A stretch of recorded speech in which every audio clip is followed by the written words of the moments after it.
Welcome back to the B-Movie Exploitation Challenge, April 2018.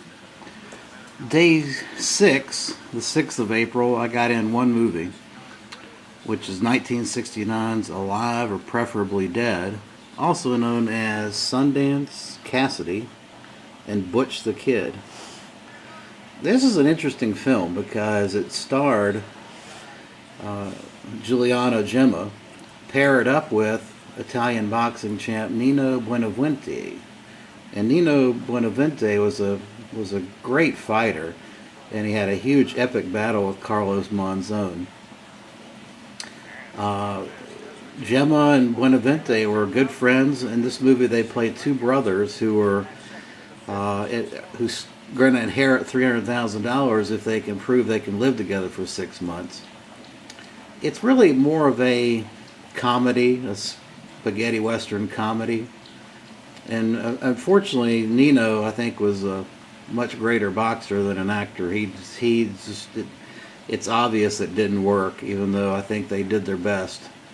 It's an uncomfortable, as a finding with a lot of these spaghetti westerns that try to throw in some comedic elements. It's an uncomfortable mixture that I think is very, very difficult to work. I mean, it's rare that those type of situations actually work. Its director was Duccio Tessari. No, I've never heard of him. But the movie was a troubled production from the beginning, and you can just tell that the film was a struggle to get through from beginning to end from an acting perspective.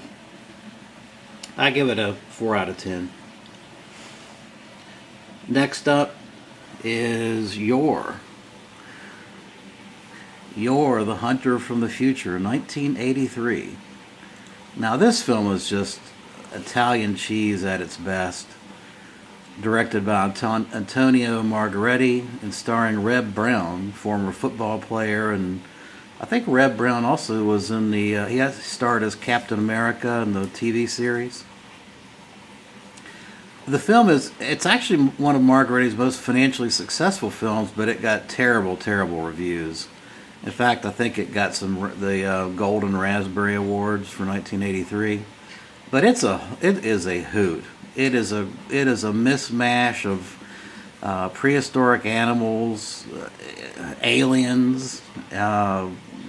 It's kind of like Star Wars meets prehistoric monsters, and Yor basically is this really buff guy that goes around trying to fend off prehistoric animals, and then he has a huge battle with intergalactic aliens that are trying to take over the world. It's crazy shit. I highly recommend this release, by the way. This has got a $7. It's got an audio commentary track as well. Finally, well, not finally, but next up I got 1975's Trip with Teacher. And this is a 1975 exploitation film that was directed by a guy named Earl Barton, who I've never heard of. I don't know that he has any other credits. It was produced and written and directed by Earl. It stars Zaltzman King. And Zaltzman King and another guy are two psychotic bikers that basically terrorize this group of girls that are on a bus outing. They're going to go riding a school bus, and they're going out for some kind of an outing, and they meet up with these bikers. The bike, it's a field trip, and the bus breaks down, and the bikers basically terrorize these girls. It's kind of like a Last House on the Left, except it's pretty tame, honestly. There's some nudity and simulated sex, but it's nothing really earth-shattering. It was okay. I give it a 5, 6 out of 10. And then finally, Bounty Killer, also known as The Ugly Ones, 1967. That would be back to the spaghetti westerns with Bounty Killer. Better known as The Ugly Ones. This is directed by Eugenio Martin. And this film is I guess well known in spaghetti western circles, mainly because it is the debut of Tomas Milan in the westerns, and it has a film score by composer Stelvio Cipriani. It was also the first, apparently it was also the first spaghetti western to receive state funding. I liked it. I liked it a lot. It's basically you've got a bounty hunter that pursues this Mexican fugitive, and when he gets to the Mexican fugitive's hometown, the hometown basically takes on the bounty hunter.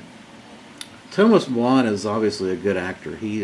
This was a very enjoyable film, so I highly recommend it. So that's going to wrap up. So what? I guess I should have mentioned that on Saturday, April 7th, I did 3 films. So that was Triple Teacher, Bounty Hunter, and Your. So 4 films in the last couple days. Having a lot of fun with it. I kind of hold all these exploitation type films for April and just kind of pile them up. And it's when you get around to April after having waited more than 6-8 months to watch these kind of films, it's entertaining. I'm enjoying my time with these films. So I'll be back with Sunday's reviews with my next video. Appreciate you watching, and let me know what you think. Thanks.